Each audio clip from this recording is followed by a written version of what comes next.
First of all, do you want to weigh in on this? Did the founding fathers actually make statements or any indication that they indeed were working toward abolishing slavery?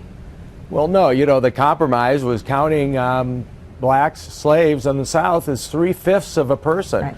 Well, as a gay American, I sometimes feel like that too. And it's, we need to correct this, and we need to correct the facts.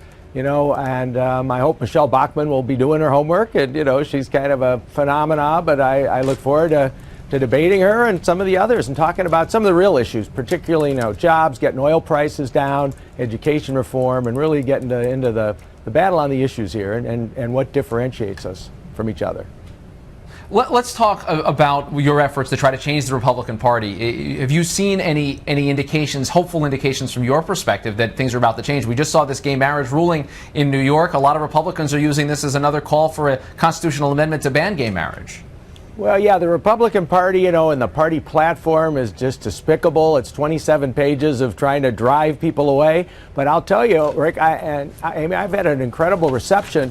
The day before I filed in Washington on March 23rd, the day before that, I met with all the hierarchy, the Republican National Committee in their offices. Reince Priebus, who is the chair, the vice chair, Sharon Day, and then Jeff Larson, who's the chief of staff. All three welcomed me, offered all the facilities of the RNC to me, just like every other candidate. They have been extremely helpful, and so including my staff in any of the meetings with other candidates. So, the parties and the state parties have been very welcoming to me as the first openly gay candidate, and I think it's important that that barrier would be broken by a Republican, because this is the Republican Party of old. So, I'm thrilled. I've been getting a great reception. I've hit a few bumps in the road. I was threatened by the Republican National Committeeman in Iowa, who said he was going to work overtime to stop me, to keep me out of the caucuses there. And, I think he was resoundingly criticized for that. One quick question that you talk about making the Republican Party more inclusive.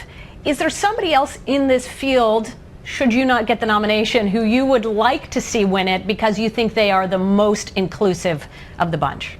Well, I'm like a lot of the American public. 70% of Republicans are not happy with the current field. And I guess that includes me, but, I'm trying to get known and trying to get out there. And it is. I've called it a pretty mediocre field. It's not great. We're going to have to put a very strong candidate up against Barack Obama. I worked for Ronald Reagan on both his presidential campaigns in 80 and 84. We ran his political action committee. I worked for his inaugural. I'm from California. I think I capture best that Reagan spirit.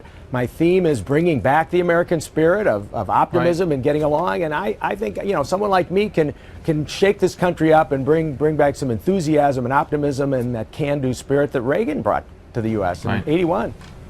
All right, Fred Karger, Republican presidential candidate. We'll have you back on as your quest continues. Thanks for being here on Top Line. Really appreciate it. Thank you both very much.